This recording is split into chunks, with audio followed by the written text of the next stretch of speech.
1005வது நாளாக கருணை கரங்கள் அறக்கட்டளையின் சார்பாக அன்பும் அன்னமும் என்பதன் அடிப்படையில் உடுமலைப்பேட்டை திரு பி செந்தில்குமார் திருமதி எஸ் தனலட்சுமி தம்பதியரின்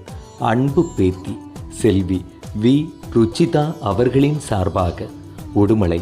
அரசு மருத்துவமனையில் சிகிச்சை பெறுபவர்களுக்கும் மற்றும் உடன் இருப்பவர்களுக்கும்